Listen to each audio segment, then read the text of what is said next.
Muy buenas tardes y bienvenidos a un nuevo programa de Entre Tanto Entretente. Volvemos después del pedazo de verano que hemos pasado y lo hacemos hablando de uno de los temas que más me gustan, el deporte.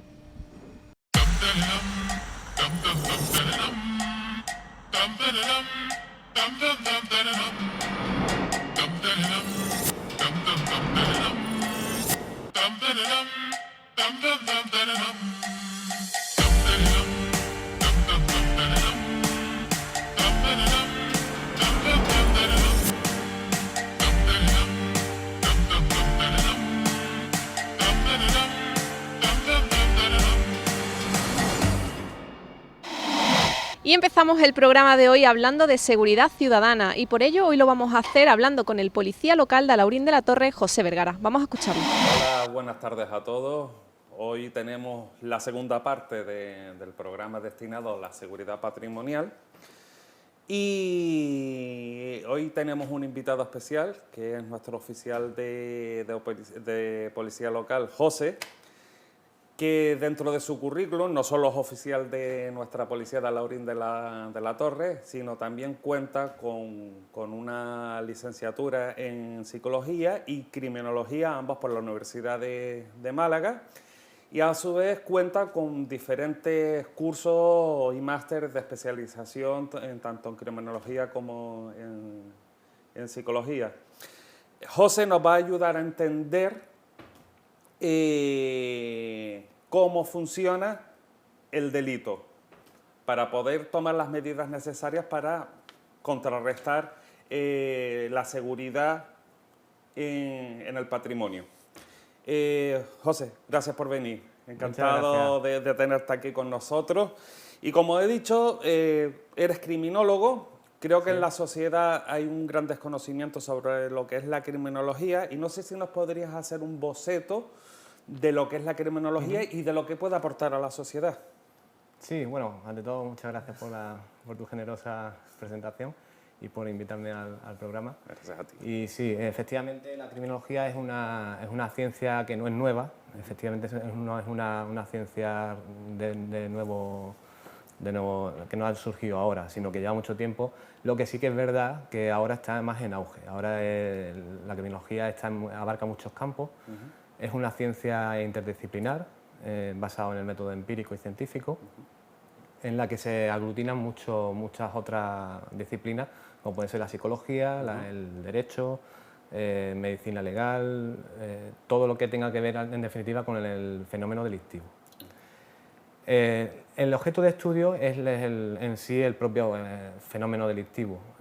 Se trata de estudiar los mecanismos que se producen en esa producción delictiva, tanto por parte del autor o del delincuente, el propio hecho en sí, el propio hecho delictivo tipificado en el Código Penal, y la parte también de la víctima y, muy importante, el control social que se ejerce en nuestro entorno como prevención a esa futura causación de un delito, o sea, prevención para que no se produzca. Entiendo. Y demás, que después si quieres pues lo podemos... Pues sí, bueno, pues según lo que nos cuenta es una disciplina multidisciplinar, exactamente, interdisciplinar, sí. Donde evidentemente el delito no cuenta con un solo parámetro, hay muchos parámetros que hay que meterlos en una integral para poder tener un resultado. Exacto, como ejemplo claro y rápido, el derecho se ocupa de la figura delictiva, de lo que es las conductas que son delictivas y la pena que se le puede aplicar a ese tipo de delito. La psicología, por ejemplo, se ocupa de la persona delincuente, incluso también de la víctima por separado. La victimología se ocuparía de la víctima. La sociología se ocuparía del control social y la criminología lo que hace es aglutinarlo todo y estudiar el delito, el fenómeno delictual en ese sentido. Bien. Permíteme, bueno, tenemos que partir de la base que nuestra audiencia pues, no son licenciados en criminología, pero sí es cierto que sé que se manejan algunos conceptos que creo que nuestros televidentes lo van a entender. Hablando un poco sobre la teoría, de algunas de las teorías de la criminalidad, el señor Maslow, que es un referente en criminología y en seguridad privada, nos dice de que hay una pirámide para alcanzar la felicidad, etc. ¿Por qué la seguridad es una de las bases fundamentales para Maslow en la sociedad? Sí, bueno, permíteme hacerte una Sí. puntuación. Maslow no era un criminólogo en sí, sino Exacto. era psicólogo Correcto, humanista. correcto. Y, bueno, se dedicaba a estudiar un poco las necesidades del ser humano, ¿no? Como bien has dicho, creó una pirámide ilustrativa en la que en 5 niveles pues, establecía los distintos estamentos, ¿no? O Sí. prioridades en necesidades en cuanto se refiere al ser humano. En la base de la pirámide encontramos lo que son las necesidades más básicas, como es comer, alimentarse, respirar, cualquier conducta básica de supervivencia. En el segundo escalón de esa pirámide encontraríamos la seguridad personal, seguridad familiar, etcétera, etcétera, como siguiente paso. Tercer escalón sería las relaciones sociales, o sea, la afinidad con las otras personas, todo tipo de relaciones. Exacto. Y en el último estamento estaría lo que ya sería la autorrealización personal. ¿Qué es lo que ocurre? Que Maslow estableció que los 4 primeros escalones serían básicos y deficitarios. Es decir, si no se da el primero, no se puede dar el segundo. Exacto. Y si no se da el segundo, no se puede dar el tercero, cuarto y quinto por último. En este caso, la seguridad obviamente está en un nivel muy básico, puesto que es totalmente fundamental para el ser humano. Sí, lo es más todavía la alimentación, la respiración, El refugio. Exactamente. Pero sí que es verdad que en el siguiente escalón está la seguridad. Y cierto es que sin seguridad pues no podemos llegar a crear relaciones sociales o estaríamos más limitados en ese sentido. Exactamente. Bien, vamos a entrar un poquito más en materia de lo que es la seguridad patrimonial, José. Evidentemente, si queremos diseñar la seguridad de nuestro patrimonio, entiendo yo de que lo primero que tenemos que saber es contra qué nos tenemos que defender. ¿Cuál crees tú que es el riesgo más evidente y más importante que sufre la seguridad patrimonial o nuestro patrimonio? ¿Quién nos ataca? Nuestro patrimonio. Bien, hablando de riesgo, lo que sí que quiero dejar claro es que ni mucho menos voy a poner una radiografía de lo que ocurre en nuestros pueblos. Por supuesto. Voy a hablar a nivel teórico, no voy a asimilar lo que voy a decir con lo que está pasando en nuestro pueblo. De hecho, la realidad de Alhaurín de la Torre es que es un pueblo muy seguro, totalmente, muy seguro, en el que disponemos gracias a vuestro trabajo. Sí, a eso iba ahora a comentarte. Disponemos de una policía local estupenda, que es súper profesional, tiene una capacidad de respuesta magnífica, tiene unos agentes totalmente involucrados y que realizan una gran labor preventiva, que pues, gracias a eso pues, se contribuye, ¿no?, a la seguridad de todos los vecinos y vecinas de Alhaurín. Y ya enlazando un poco con lo que me preguntas, pues sí, que tenemos los riesgos contra el patrimonio, pues pueden ser muy amplios. De hecho, el Código Penal tipifica muchas figuras, desde el hurto hasta la usurpación de bienes inmuebles, robos con violencia. Entiendo que quieres focalizar sobre delitos contra el patrimonio en el sentido de robos en las viviendas, usurpaciones sí, y demás, ¿verdad? Exactamente. Sí, pues bien, pues entonces, hilando en esa línea, nos encontramos con los delitos de robo con fuerza o con violencia e intimidación. En este caso sería un robo con fuerza, sería, por ejemplo, romper una puerta, entrar a la vivienda y sustraer lo que hay en el interior sin consentimiento, por supuesto, del propietario. De muchos diferentes mecanismos que se establecen en el Código Penal, pero bueno, ese es el fundamento básico del delito de robo con fuerza. Escalar por una pared, romper, entrar, coger, siempre y cuando no haya, o bueno, puede haber alguien, sería un tipo agravado, pero no se ejerce una violencia contra la persona, ¿de acuerdo? El segundo tipo de robos que tenemos, que son penados más gravemente en nuestro Código Penal, serían los robos con violencia o intimidación. En este caso sí que se producen ejerciendo una violencia sobre la persona para robarle algo, para sustraerle algo. Hablamos de un forcejeo para robar un reloj o entrar a una casa, maniatar a las personas y sustraer objetos del interior. Todo ese tipo de conductas están más gravemente penados y son unas figuras delictivas más importantes, más graves. Y luego tenemos la parte de las usurpaciones, Ajá. comúnmente llamado o coloquialmente llamadas como ocupaciones, Entiendo, ocupaciones sí. ilegales.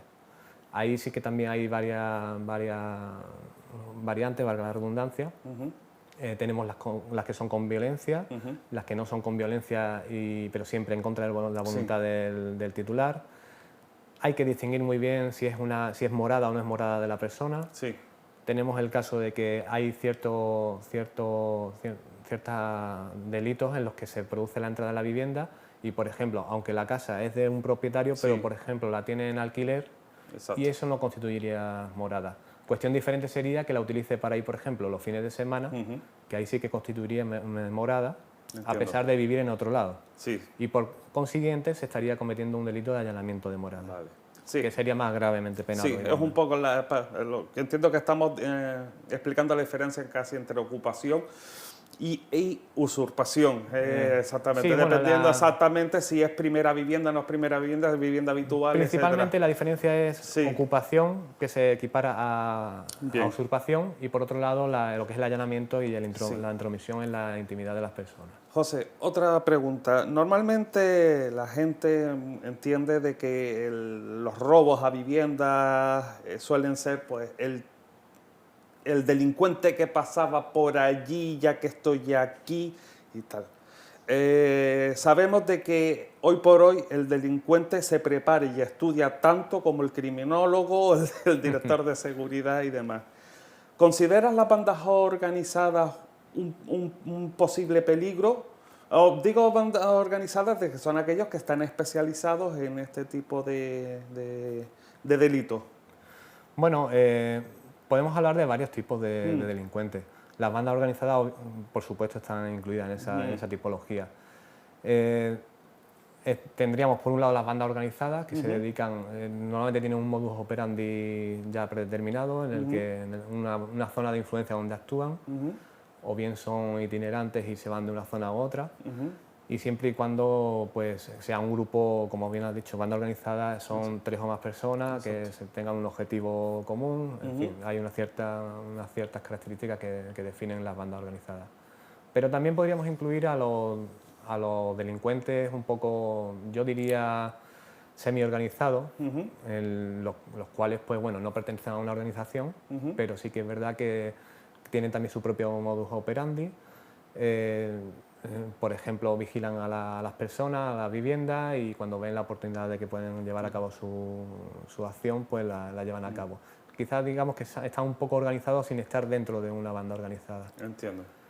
Y por último también tendríamos los delincuentes un poco más ocasionales y oportunistas, o que aprovechan el abuso de por abuso de confianza, Sí. o se aprovechan de la situación, ¿no?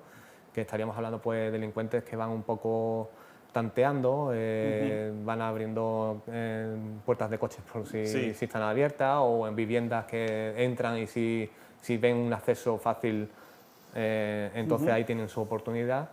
No han vigilado previamente ni nada de eso, pero simplemente van un poco tanteando a ver lo que consiguen. Vale. Otra pregunta. Bueno, o sea, los que vivimos en el mundo de la seguridad, bueno, esa vigilancia la consideramos, o se le llama normalmente inteligencia. Su contramedida sería la contrainteligencia. ¿El ciudadano podría detectar que está siendo vigilado? Si lo detecta, ¿podemos llamar a los cuerpos y fuerzas de seguridad del Estado para trasladar esa preocupación? ¿Me están controlando, me están vigilando en mi vivienda? Sí, sí. Cuéntanos un poquito eso. Por supuesto, lo primero que hay que hacer es avisar a las fuerzas de cuerpo de seguridad, Policía Local, Guardia Civil, 112 que coordina ambos cuerpos también, que da el aviso a ambas fuerzas. Y sí, hay muchos signos en los que podemos fijarnos y son indicativos de que pueden ser que nos estén vigilando o nuestra vivienda esté siendo objeto de acecho para una posible comisión delictiva. Tal es el caso de, por ejemplo, tanto para robo como para usurpaciones, ocupaciones de vivienda, el encontrar alguna señal, por ejemplo, en la fachada de la vivienda o en la puerta, una marca con tiza, una marca que sea inusual, que nosotros nunca hayamos visto y que resulte extraña.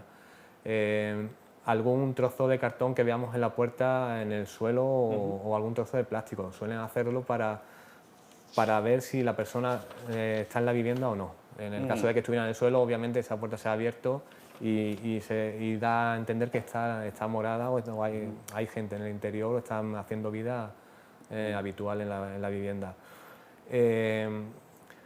Por ejemplo, también no dejar, eso ya más bien como prevención, ¿no? No dejar facturas y datos personales en basura fuera, porque aquí en Alhaurín sé de buena fe que tenemos muchas organizaciones donde la basura se deja en el exterior para que pase el camión. Exacto. Y eso, pues bueno, ahí puede haber datos personales que pueden llevar a un incremento del riesgo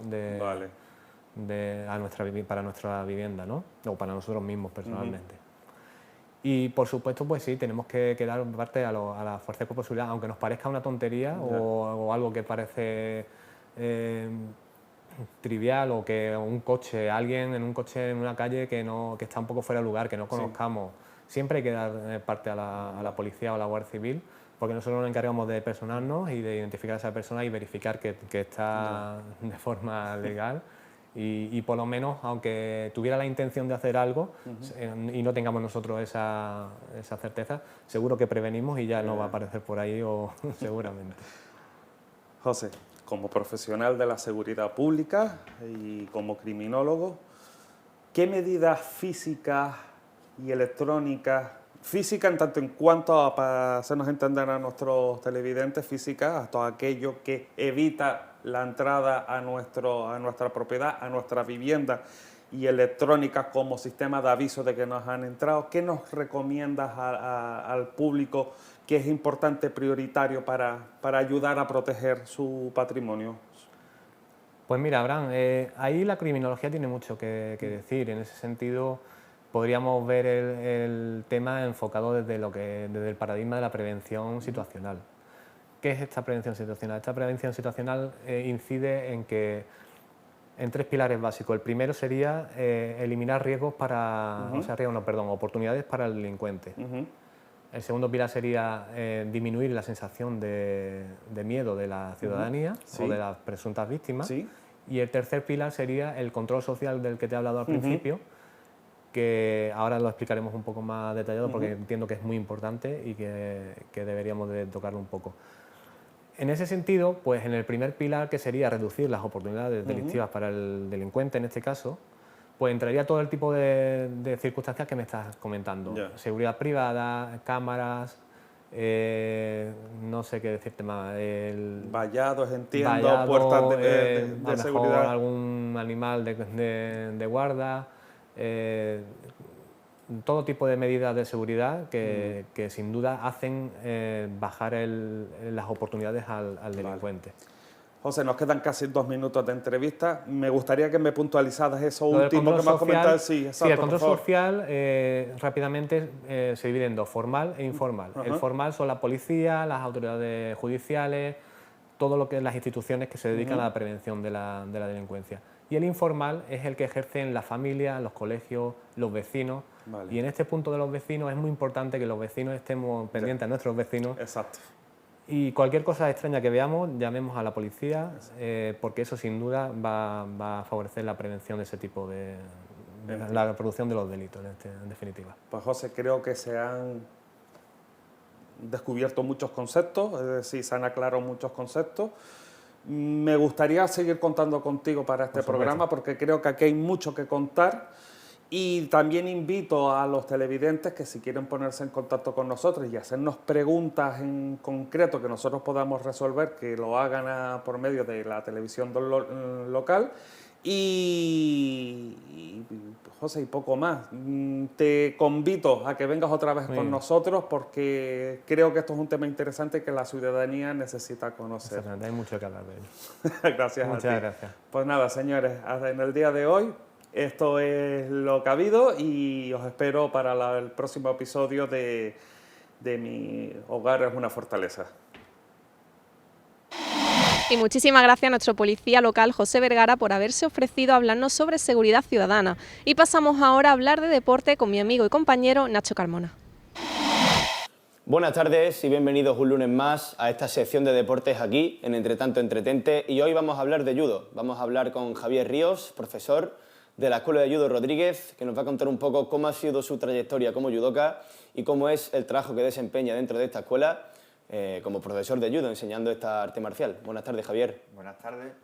Lo primero que te iba a preguntar es ¿por qué elegiste el judo cuando eras pequeño? Muy bien, pues mira, casualmente no fue un deporte elegido por mí. Fue más, me lo escogieron mis padres. Y la verdad que ha sido una decisión que es para estarles agradecido eternamente.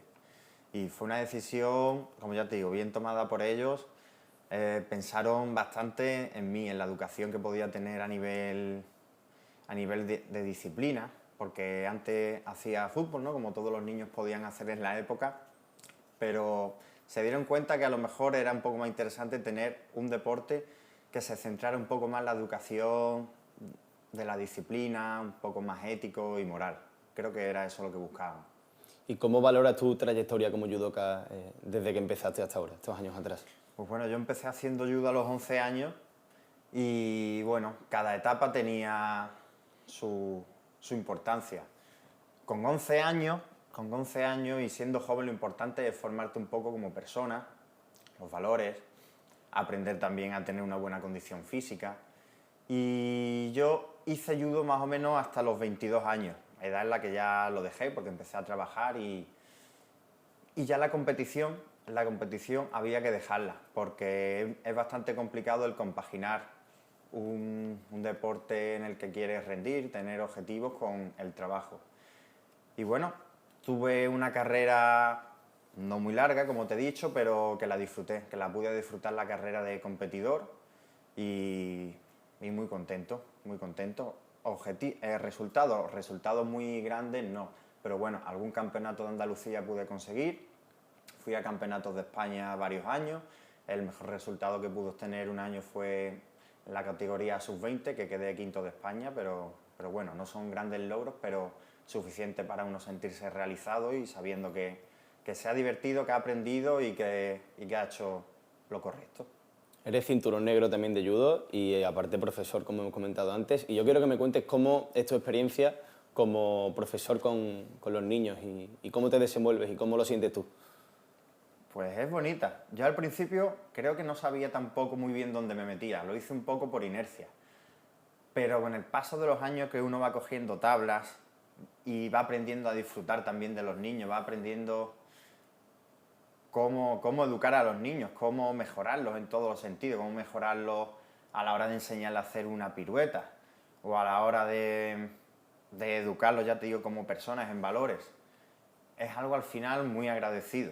Es algo muy agradecido la tarea del profesor, sobre todo en una disciplina deportiva, porque a lo mejor no es como cuando eres profesor en un colegio que a lo mejor se necesita un poco más de formalidad, que el niño esté sentado en clase durante varias horas, que el niño ya puede llegar a un momento en el que pierde su atención porque no puede, no le gusta. Pero claro, el deporte es algo divertido que al niño está ahí disfrutando. Entonces ahí se disfruta. Cuando un niño tú lo ves que está atento y pendiente de la clase y haciéndolo todo con ganas, eso te sientes realizado. ¿Y qué categorías trabajáis vosotros en la escuela? Pues todas las edades. Nosotros empezamos a admitir alumnos a partir de los 4 años. Y ya, por último, si tenemos alumnos pues, que son seniors, digamos, de cualquier edad. Hasta la edad en la que uno se va capacitado para hacer deporte, podemos coger niños o personas adultas de cualquier edad. ¿Cuántas personas sois en total en el club, entre profesores y alumnos? Profesores somos 3, ¿vale? Que son Miguel Marto, que es el profesor con más antigüedad que hay en el club. Yo, que Javier Ríos, como he dicho antes, llevaré unos 10 años dando ya clases aquí en el pueblo. Miguel Martos puede llevar prácticamente una vida entera. Miguel Martos puede llevar dando clases de judo en el pueblo más de 20 años, ¿sabes? Más de 20 años. Eso también habla bien de todo el trabajo que ha ido haciendo anteriormente, que la trayectoria es muy buena. Y Ariadna, que ha sido nuestra última incorporación a partir de este año. Y alumnos, solemos tener una media de 20 y tantos alumnos por clase. Nosotros damos clases martes y jueves, 2 días a la semana. y cada día pues tenemos 3 horitas. Dividimos las horas por más o menos en edades de los alumnos. La primera hora cogemos a los más pequeños, suelen ser niños desde los 4 años hasta los 8. La segunda hora niños más medianos, desde 9 años a 12, 13. Y ya por último cogemos a los mayores, niños a partir de 14, 15 años, niños que ya estén algo más formados físicamente. Y por lo pronto no te planteas dejarlo, ¿no? El ser profesor en la escuela. No. A mí, como ya te he dicho, me gustaría tener esa trayectoria tan larga como lleva Miguel y yo mientras esté disfrutando de lo que hago todos los martes y jueves, no me planteo dejarlo. Es algo que lo disfruto, lo gozo y te sientes realizado. Cuéntame primero cómo es el judo. Dame claves para que todos los que estamos viendo esto entendamos bien de qué va esta arte marcial. Bueno, pues como tú has dicho, el judo es un deporte, es una arte marcial, un deporte de contacto. Quizás nos diferenciamos más de otro tipo de artes marciales en que el judo hay que hacerlo agarrado. En el judo no puedes estar mucho tiempo separado del compañero porque para ganar un combate necesitamos estar agarrado al compañero y derribarlo, tirarlo al suelo con su espalda contra el suelo, o también podemos ganarle consiguiendo estrangularle o luxándole, ¿vale? Entonces el compañero, si ve que ya no puede aguantar una estrangulación, una luxación, se rendiría. Y entonces yo creo que eso es un poco lo que nos puede diferenciar con otras artes marciales en la que se mantiene una distancia más prolongada, como el karate, el kickboxing o así, o algo así. Entonces el agarre yo creo que es el factor diferencial del judo con cualquier otro deporte. Hablemos un poco de la historia del judo aquí en Alhaurín de la Torre. Bueno, pues yo creo que el judo en el pueblo, como he dicho antes, se puede remontar a 30 años atrás mínimo, que yo sepa. Miguel Marto empezó dando clases de judo aquí en el pueblo, creo que al lado de la piscina municipal, creo que le dieron allí, le dieron alguna instalación y él empezó dando clases allí. Después se trasladó aquí cerquita a no una escuela para los niños, aquí cerquita hay otra instalación municipal del ayuntamiento y ahí también dio clases. Y por último ya se trasladó al Polideportivo Municipal de Limón y es donde actualmente estamos trabajando allí con los niños. Y ya te digo, si desde hace 30 años hasta ahora todavía sigue habiendo clase de judo en el pueblo es porque la gente, los padres, las familias están contentas por la manera en que tenemos de tratar a los niños, de enseñarles, de educarles y por eso creo yo que lleva esa historia tan larga todavía el judo aquí en el pueblo. ¿Y algún hobby que tengas aparte del judo? Bueno, siempre me gusta ver cualquier tipo de deporte. Soy un chico que me ha gustado el deporte desde pequeño y me gusta sobre todo el baloncesto, me gusta el judo, me gusta ver el fútbol, el tenis, sobre todo, más que deporte, incluso deportistas. Me gusta ver a Rafa Nadal, me gusta ver a Pau Gasol, son gente que son top en la sociedad, porque son un ejemplo tanto como deportistas como ejemplos de manera de ser. Son unos ejemplos a seguir para todos, para los adultos, para los niños. Son gente en la que fijarse si queremos seguir mejorando todos como sociedad. El deporte es muy importante en la sociedad. Y para ti, para Javier Ríos, ¿qué es lo que hace especial al judo como disciplina, como deporte? Yo es que le doy mucho valor a los valores. Entonces, en el judo desde pequeñito siempre intentamos que los niños se acostumbren a trabajar en equipo, que valoren al compañero, al respeto hacia ellos, al respeto hacia uno mismo, a que aprendan que en la vida siempre hay unas normas para comportarnos todos como un equipo y avanzar. Entonces, eso es algo que valoro mucho. También el deporte luego te da una seguridad en ti mismo, en este caso el judo te da una seguridad también sobre todo a la hora de pensar. El judo es un deporte en el que para hacer un combate necesitas saber pensar o actuar muy rápido, tomar decisiones en un corto espacio de tiempo, en décimas de segundo, y eso te ayuda luego en la vida. Te ayuda a tener un carácter más decidido y te ayuda en muchos factores, por supuesto también en la forma física. Si estás bien físicamente, es salud para ti. Entonces, ayuda en muchos factores. Y luego, ¿qué palmarés o qué logros tiene la escuela de judo en la que tú trabajas? Pues mira, en la escuela de judo, en todos estos años, pues han salido campeones de España, niños En la categoría de cadetes recuerdo algún campeón de España, que creo que se llamaba Javier Guernes, de aquí de Laurín de la Torre. Campeona de España femenino también, categoría junior o sub-23, como fue Casandra Rodríguez. Alejandro Garrido, que creo que también es conocido aquí en el pueblo, fue también subcampeón de España cadete, quedó también tercero de España junior.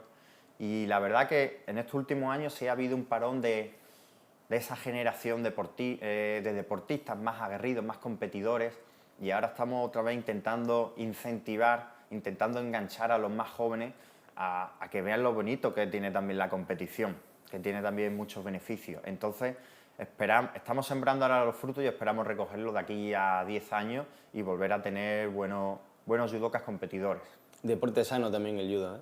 Sí, por supuesto que sí. Yo la verdad que todos mis amigos, todos los buenos amigos que tengo los he conocido en el judo y somos todos prácticamente iguales, somos chicos sanos que hemos siempre dado importancia a la salud, bueno, a los estudios, hemos sido responsables. Es un deporte sano y que te enseña a ser responsable con las cosas importantes. No hemos salido muy alocados, quizás. ¿Y algo que quieras decir allí a tu cámara antes de cerrar? Bueno, pues yo me gustaría animar a toda la familia que nos estén escuchando a que lleven a su hijo a hacer deporte, no solo a judo, ¿vale? Yo he hablado aquí del judo, que tiene muchos beneficios, pero cualquier deporte puede aportarle grandes cosas positivas a sus niños, no solo ya de pequeños, sino esas cosas luego les repercutirán cuando sean adultos y el deporte, la verdad, que solamente puede dar cosas buenas a la gente, ¿de acuerdo? Pues muchísimas gracias, Javier. Muchas gracias a vosotros. Pues esto ha sido lo que hemos tenido esta semana. Hemos aprendido un poquito más, si cabe, acerca del judo, un deporte, como ha dicho Javier, un deporte sano, un deporte de disciplina y un deporte con una ética y una moral importantísima. Nosotros lo hemos pasado genial y espero que ustedes también lo hayan hecho. Nos vemos el lunes que viene. Hasta luego. Y esto ha sido todo por hoy, como siempre. Muchísimas gracias por haberme acompañado en la tarde de hoy.